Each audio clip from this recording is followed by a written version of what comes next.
The Fabulous 413 podcast is funded by the UMass 5 College Credit Union, offering Co-op Advantage checking with cash back on all purchases, plus secure debit card controls, all from the UMass 5 mobile banking app. Insured by NCUA, umass5.coop. Welcome to the Fabulous 413. I'm Khalees Smith. And I'm Monty Belmonte. This is the chainsaw for bureaucracy. Chainsaw!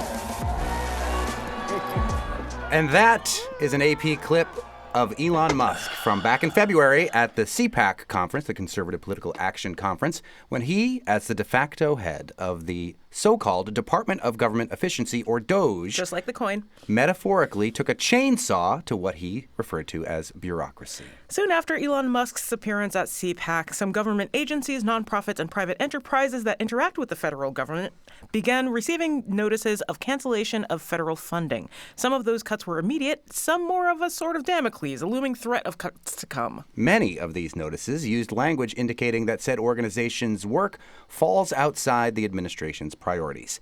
And many of these cuts, or threats of cuts, have local implications. Over the last several weeks and months, we have spoken to or heard from local entities here in the 413 who have felt the impact of these cuts or fear the impact that future cuts may hold. And today on the show, we're going to talk with some more folks who are experiencing the chainsaw that the current administration has wielded on federal spending. Later in the show, we'll welcome Jim Hicks, the outgoing executive editor of the Massachusetts Review, a Western Mass-based literary quarterly founded by 4 of the 5 colleges back in 1959 prior to the funding of Hampshire. The Massachusetts Review's National Endowment for the Arts grant has been rescinded. We welcome Sally Loomis, the executive director of the Hilltown Land Trust, whose TerraCorp funding, which supports land and water conservation efforts as part of AmeriCorps, has been cut. We also bring into this conversation Elon Stavans, Amherst College professor and publisher of Restless Books based in Amherst, which provides English translations of literature from across the globe and who has had their NEA grant terminated. And we have Claire Higgins, the former mayor of Northampton and the also outgoing executive director of Community Action of the Pioneer Valley, who facilitates local funding for community service block grants, Head Start, and the Low-Income Home Energy Assistance Program, also known as LIHEAP. All 3 programs are set to experience major cuts if the proposed federal budget were to be passed. Thank you all for joining us in this roundtable discussion. I wish it were in better times and talking about better things. All of your organizations, and including many others that have reached out to us over the course of the last few weeks, wanted to talk. And months. About the cuts that they've experienced. We'll talk about some of those coming up in a little bit. I think we've got Jim Hicks from the Massachusetts Review and Elon Stavans from Restless Books talking more about the artistic cuts behind some of these things. And then we've got Claire Higgins and her organization, Community Action, which is not necessarily a federal grant that has been pulled out from under them, but proposed cuts in the federal budget to come. But let's start with Sally Loomis, who was featured in the Gazette the other day, talking about the cuts that your organization, Hilltown Land Trust, will be experiencing through the AmeriCorps program. Sally, explain to us what, first of all, Hilltown Land Trust is, and then we'll talk a little bit about the cuts. Sure. Hilltown Land Trust is a regional land trust or community land trust. We serve 13 small towns west of the Connecticut River, all really little towns. I tell people there's no stoplights in our service area. And we do land conservation projects. We take care of land that's conserved, and we do a lot of work to engage volunteers and community members in caring for land. Tell us about how you received, first of all, what federal funding you were receiving. Yeah, so we don't receive federal funding. The federal funding cuts were to the TerraCorp program, which is an organization that Hilltown Land Trusts and many, if not most, land trusts in Massachusetts work with. And TerraCorp receives federal funding through AmeriCorps and the Massachusetts Service Alliance. And so TerraCorp received word at the end of April that the federal AmeriCorps agency had abruptly terminated funding, including funding for TerraCorp. And this means that we have a service member who's essentially a staff person, though that's not what we call them. And that person's funding was terminated, meaning that without external support, we wouldn't be able to support that person. That person's service term was set to go through the end of July. And this is like before it was announced that AmeriCorps was basically being dissolved. Well, the AmeriCorps program has taken many blows, and so this was sort of one of the middle blows, I would say.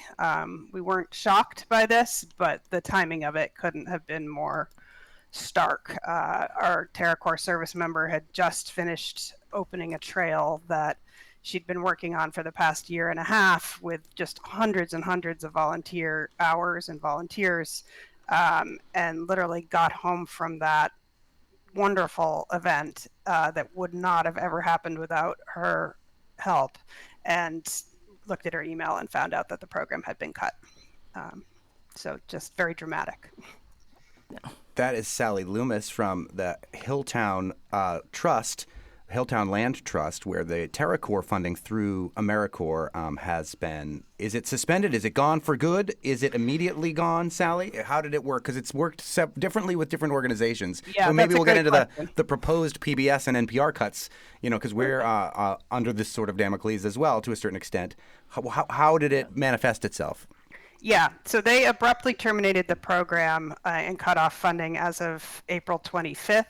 Not surprisingly, Massachusetts joined into a lawsuit with several other states contesting the cuts. And so we're now sort of in this waiting period to see what happens with that. So the TerraCorps program, which is a nonprofit organization, has tapped into their non-federal funding to help us for a month continue the service members as they had been, but they're doing this without the federal support. The hope is that the lawsuits will bring the program back, but it is not looking that hopeful. Yeah, and in an email we got earlier in the year from Sean Pollock at TerraCorps that they got a notice from AmeriCorps for all 43 members that are part of the Massachusetts and Rhode Island TerraCorps to basically stay home and not participate in the program anymore. And that was at the end of April. Yeah. Tell us a little bit more about what your TerraCorps position does with the Hilltown Land Trust, some of the other actual tangible things that this federal spending has impact on in the Hilltowns and the area where we live. So a few things. One is that, at an organization our size, we have 5 staff members plus a TerraCorps member. We really rely on our TerraCorps member, whose title is Land Stewardship Coordinator, to do a lot of the vital functions of the organization. So as an accredited land trust, we need to visit each of the 50 properties we have conserved once a year. And that TerraCorps member coordinates all those site visits, and they involve a lot of volunteers as well. But these things don't organize themselves. They take a lot of work. So she coordinates that really required aspect of our work. In addition, it's our TerraCorps member that really connects volunteers to the work of the organization. So whether we're building trails, maintaining trails, getting people involved in citizen science programs, that needs a person organizing things, and that's what our TerraCorps member really does for us. So as our organization transitioned from being an all-volunteer organization to a staffed organization, we tapped into this AmeriCorps program and have for the past 12 years, and that program has really enabled our organization's volunteer roots to continue. And there's absolutely essential work that we do that they coordinate, and then there's also a lot of things that just really connect people more to our work and educate folks and get them involved. That's Sally Loomis from the Hilltown Land Trust, who is going to potentially be losing their TerraCorps member as part of the work that they do there at Hilltown. You mentioned that TerraCorps, Sally, is floating your person through TerraCorps for the next month. What are the anticipated plans after that next month? Are there plans afoot already? Yes. So, fortunately, our organization can help ensure that our service member continues through the end of what was intended to be her service term, which is 2 months, and it's through the end of July.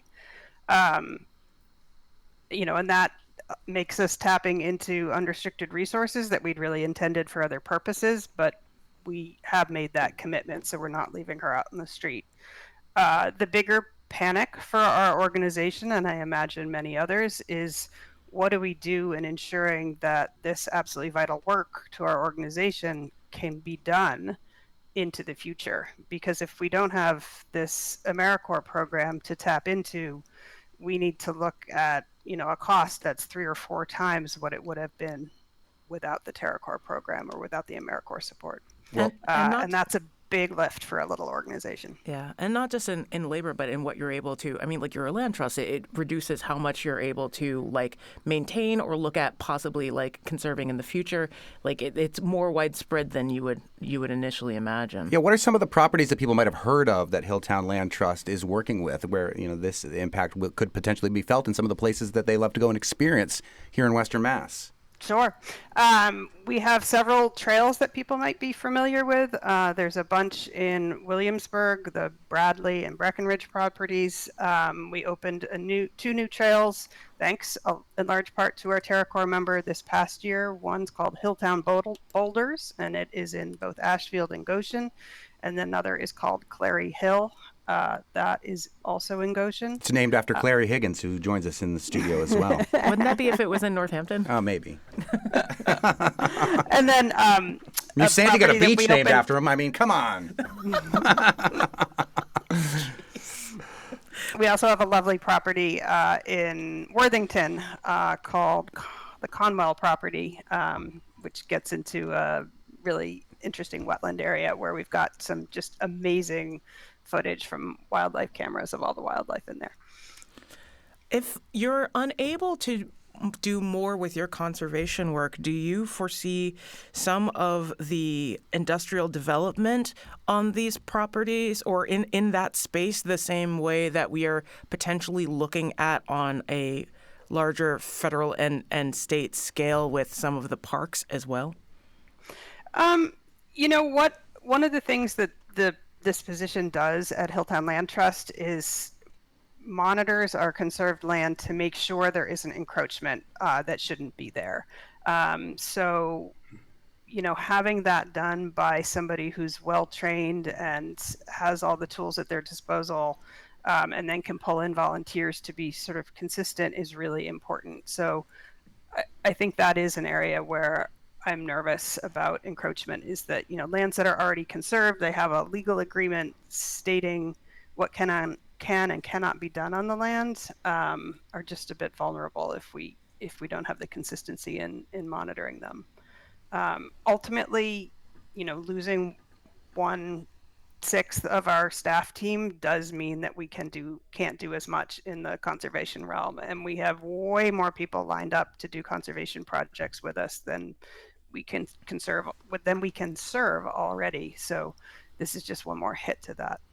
And like so many of the organizations we've spoken to previously, that with USDA grants and other NEA grants, NEH grants, these were things that were agreed upon, signed, sealed and delivered, and or passed through the legislature, right? Can you tell us where exactly this money from TerraCorps came from? Is it a grant that is at the disposal of the executive branch, or is this something that had been passed through Congress that you were counting on for at least through the duration of the time that you'd agreed to? I'll do my best here. So it's not easy. I said no hard questions. What I can tell you is that this was a fiscal year 2024 grant. So TerraCorps gets its grants in 3-year cycles, and we were in the middle of that. So, it should not be cut. And I do believe it's passed through Congress, but, that's getting into the weeds of what I thankfully don't have to deal with too much. All right. Well, we are going to talk to some more folks who have experienced federal cuts locally in just a little bit. But Sally, you hang with us because I want to see about what the plans will be going forward, how we as a community can make up these gaps in federal funding. We continue our conversation with Sally Loomis, the Executive Director of Hilltown Land Trust, and we will bring into the conversation Elon Staubans of Amherst College and Restless Books, Jim Hicks, the Executive Editor of Massachusetts Review, and Claire Higgins, the outgoing Executive Director of Community Action of the Pioneer Valley. You're listening to the Fabulous 413 on 88.5 NEPM.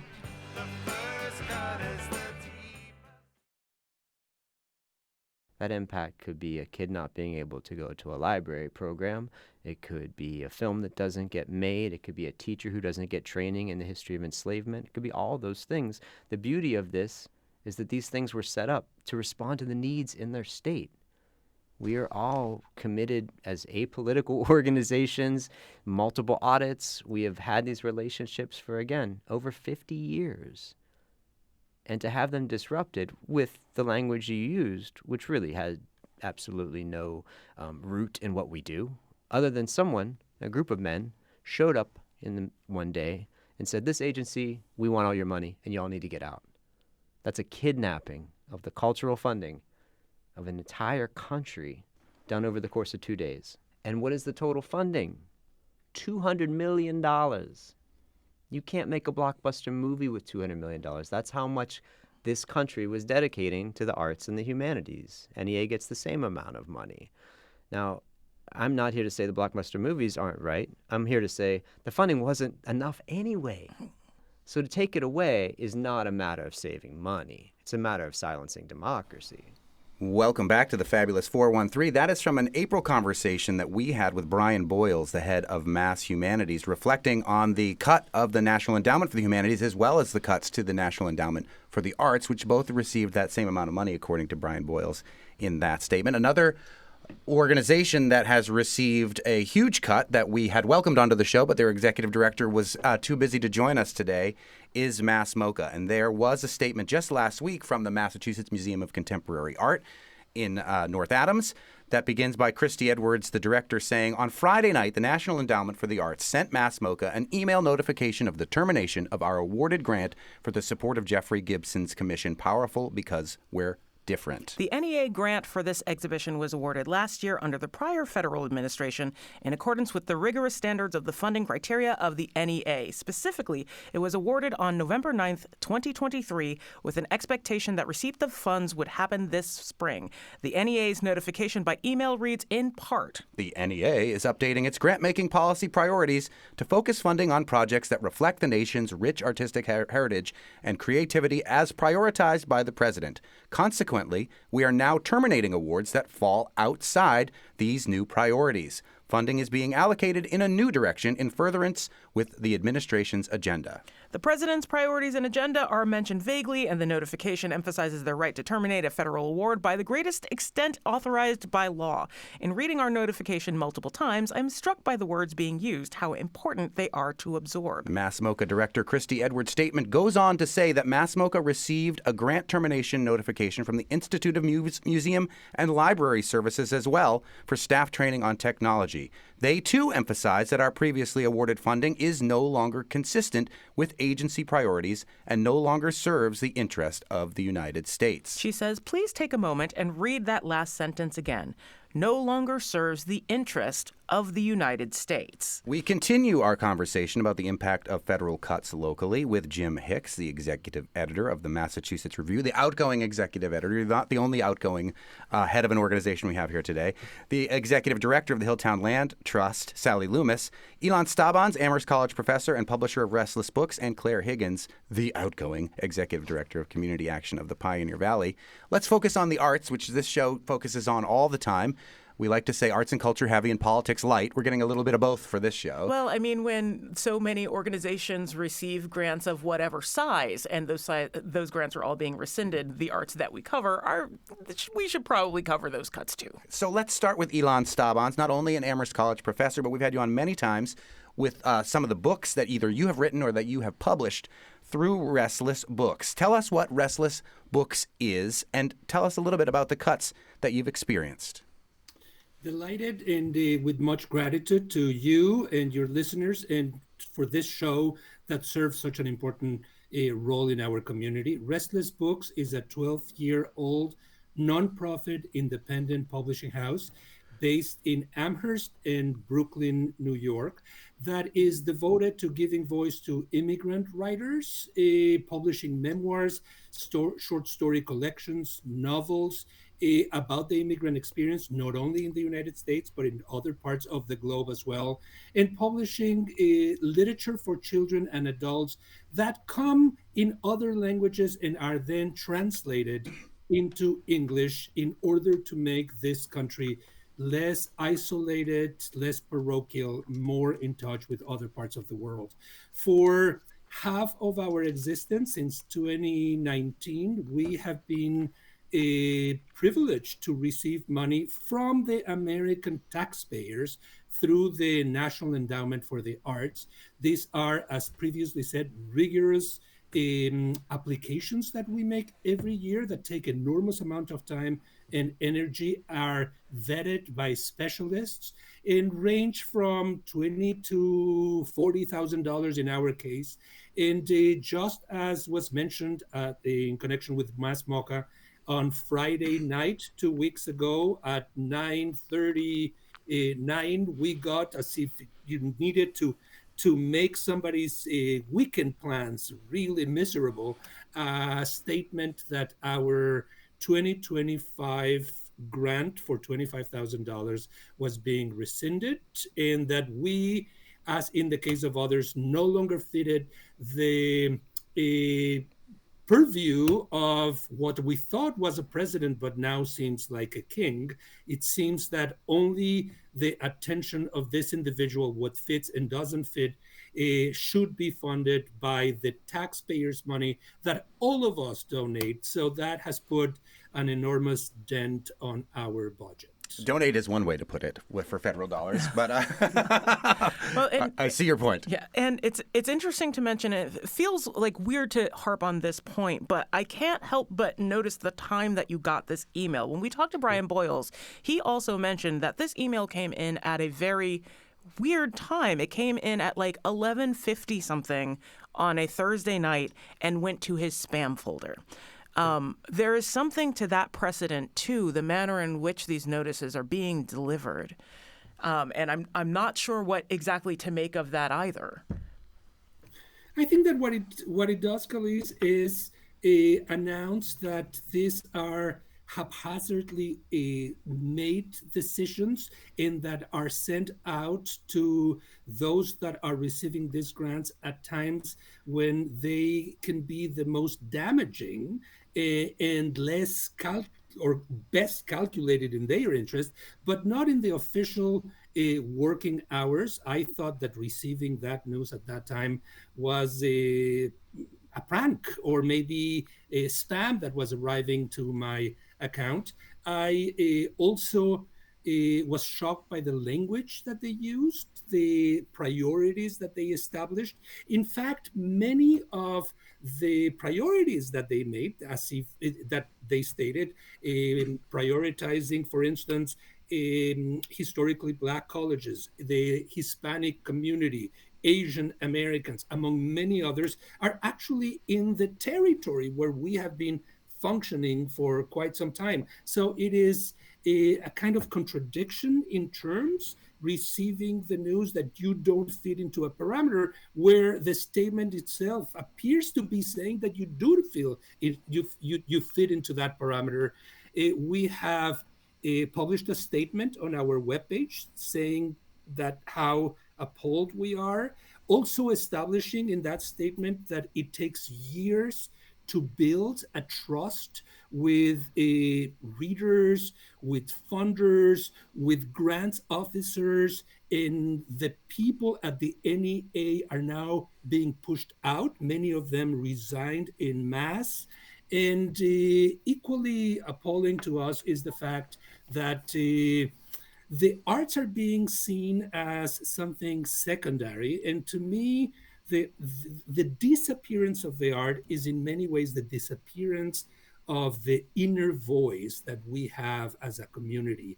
all of us have an internal monologue full of contradictions where we play different types of ideas. And when that inner voice societally disappears, it seems that a very essential component of how we think, we process, we emotionally and intellectually connect with something is being kidnapped or taken away. And as the statement to Mass Mocha reads, that it may no longer serve the interest of the United States. That is Amherst College professor Ilan Stabanz and the publisher of Restless Books, who's experienced a NEA cut. Similarly, we welcome Jim Hicks back to the show, who we've talked about your film festival that you've curated at UMass.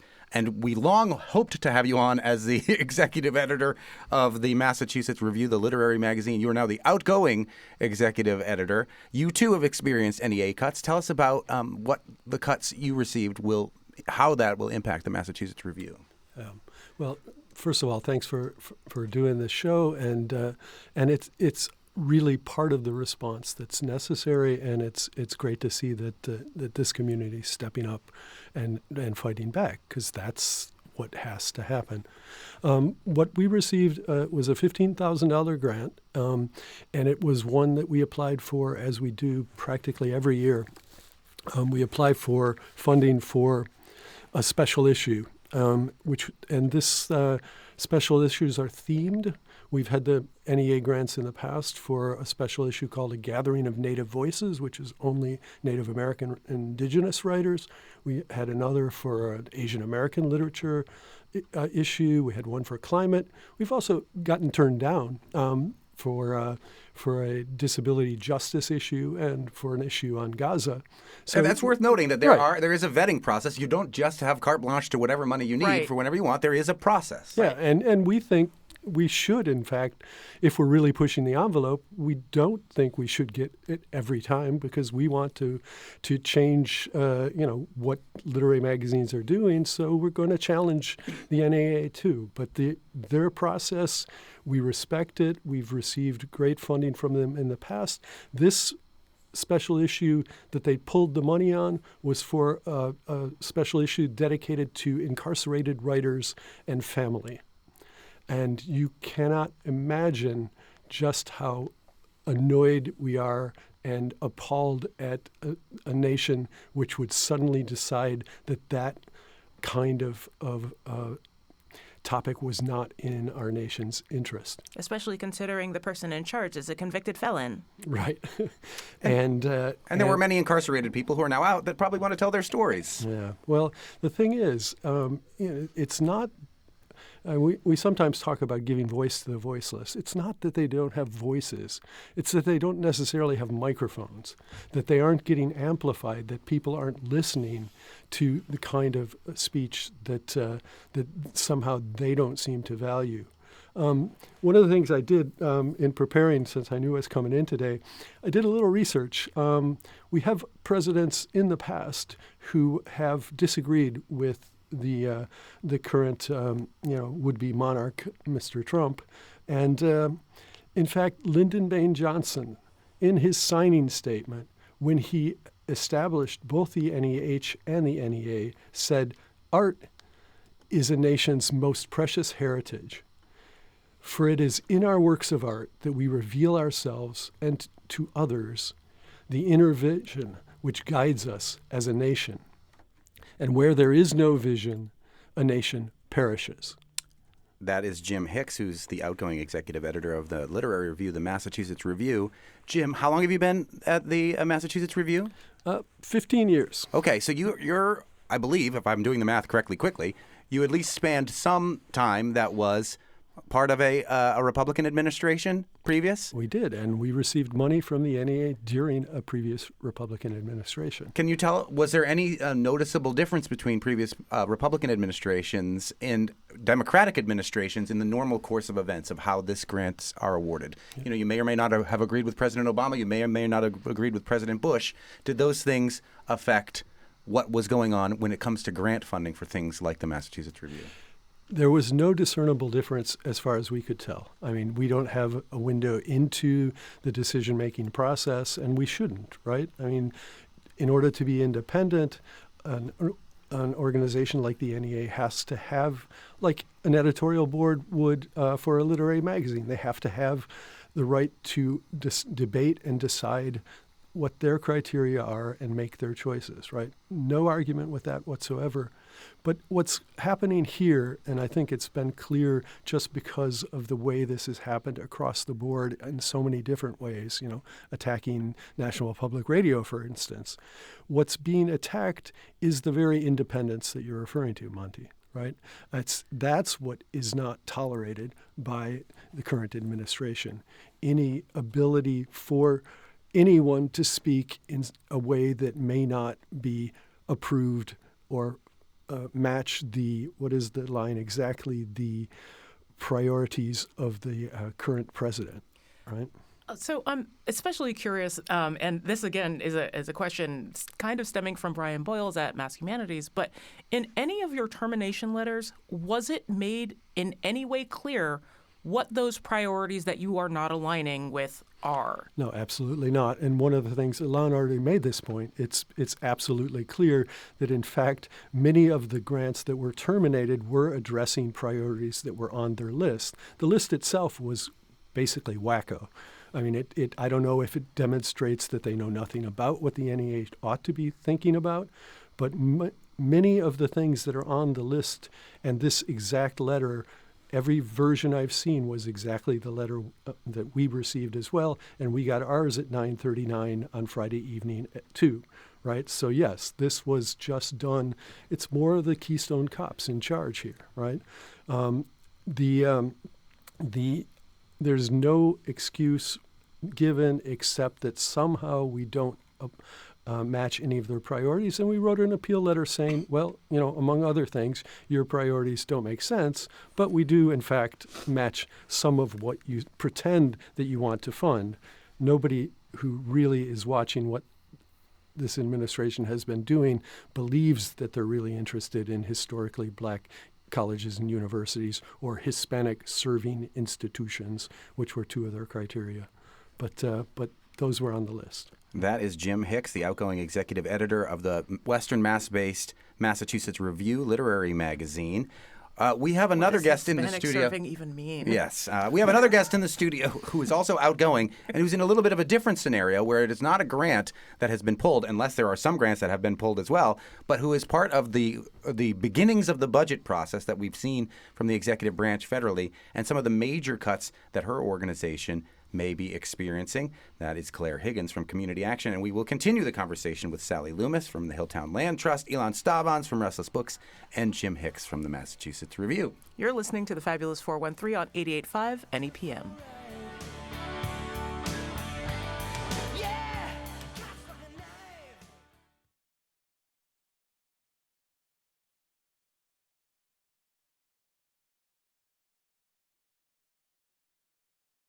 The Fabulous 413 podcast is funded by Northeast Solar, helping customers make the switch to solar for savings, energy security, and tax incentives. Learn more at northeast-solar.com. The Fabulous 413 is funded by Northeast Solar, offering solar options, energy security, and solutions for the local community. Learn more at northeast-solar.com.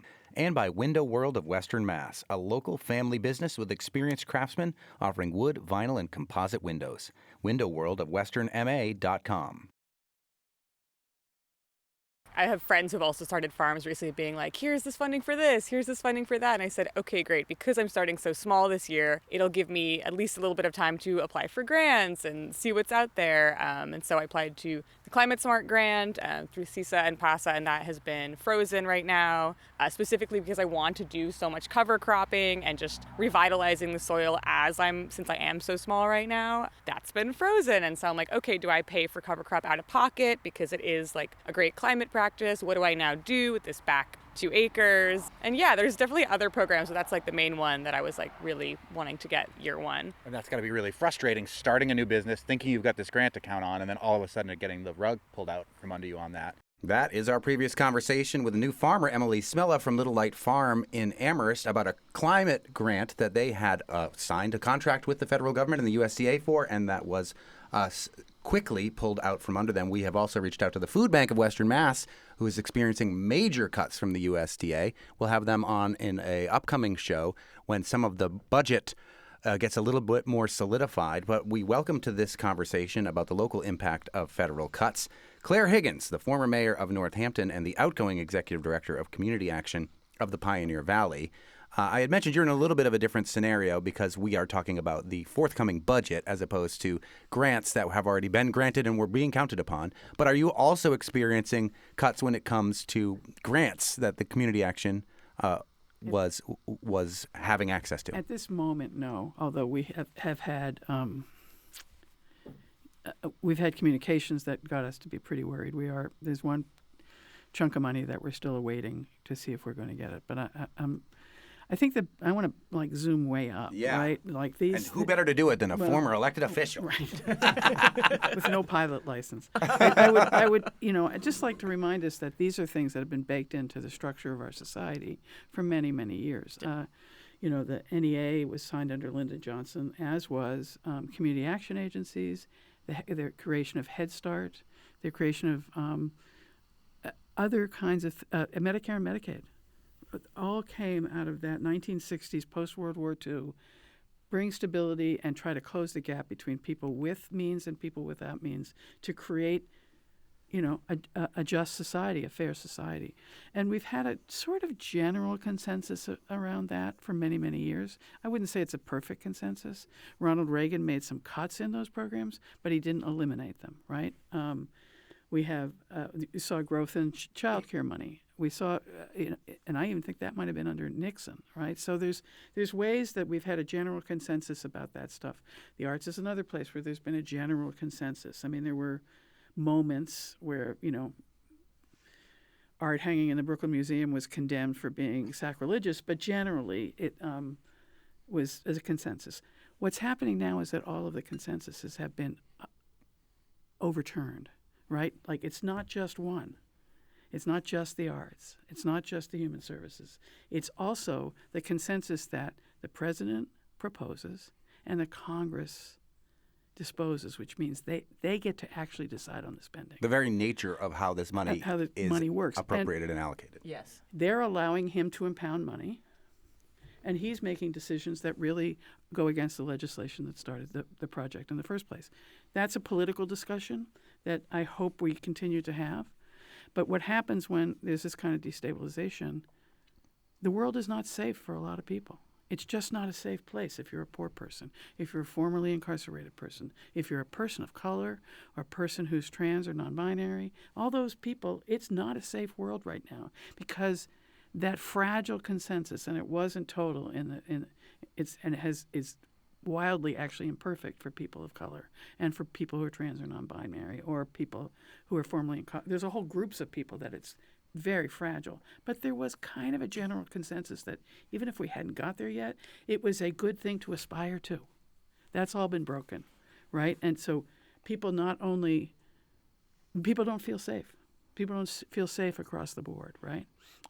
And then in our agency, the money that is being that I'm concerned about, because in the budgets that the so-called skinny budget, which means there's not a lot of meat to the bone, zeroes out fuel assistance or LIHEAP, which keeps people's houses warm, right? It's like zeroes it out completely. Zeroes it out completely. How many people that you work with at Community Action, Claire Higgins, are relying on this LIHEAP money? We serve about.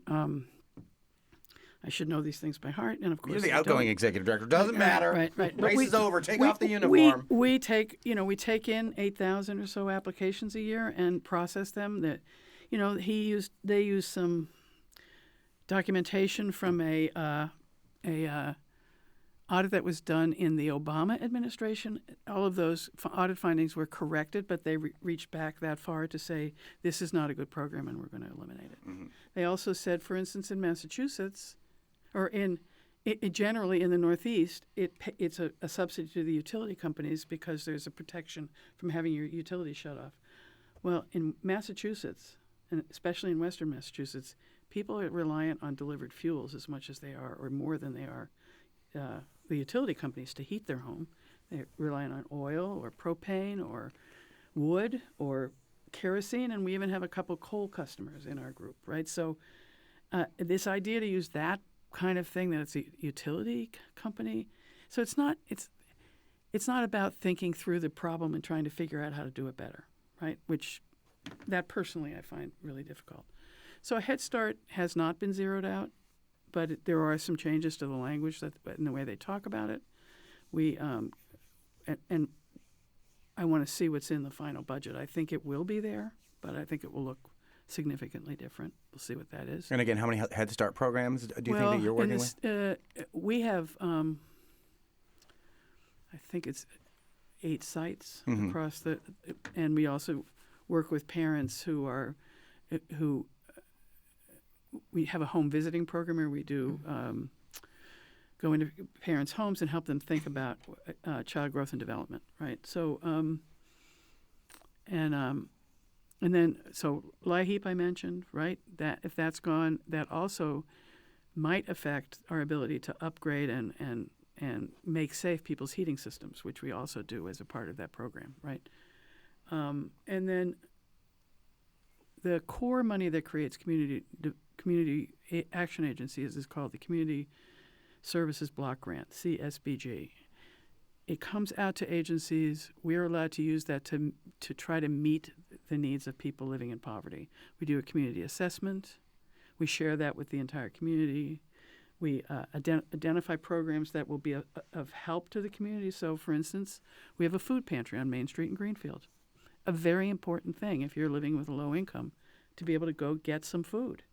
That is at risk if we don't have CSBG money. And it's also at risk if the food bank stops getting the kinds of foods that they're getting through the USDA. Those things upend that whole process of making sure people are okay and they're fed and they're warm, right? It's all about that stuff, basic needs, right? And I was listening to you talk, Jim, about the arts, and I was thinking, this is about bread and roses, right? We need both, you know. Art as well as commerce, I think, is the lyric in that song, right? And the people who we work with, they need the bread, and we as a society all need the roses, and that's what's under attack here, right? So I don't know what's going to happen next year, right? I don't know. We have a country that has a Congress that's right now controlled by the Republicans.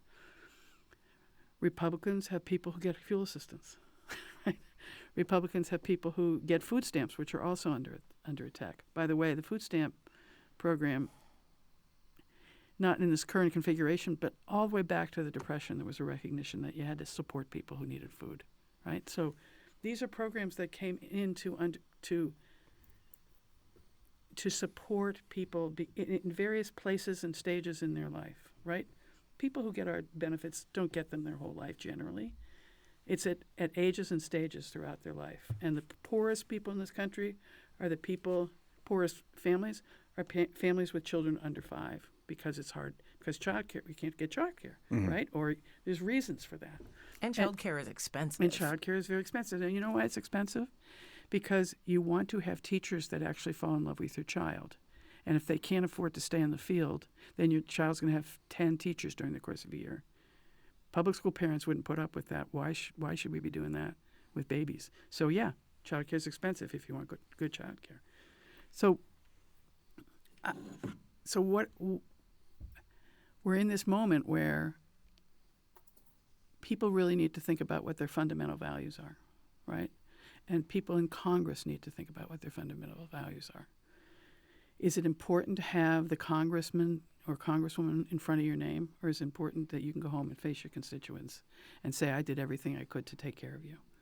I hope they pick the latter. That is Claire Higgins, the Executive Director of Community Action of the Pioneer Valley, who may experience some major budget cuts with this now skinny budget that's been proposed when the budget actually comes to the floor.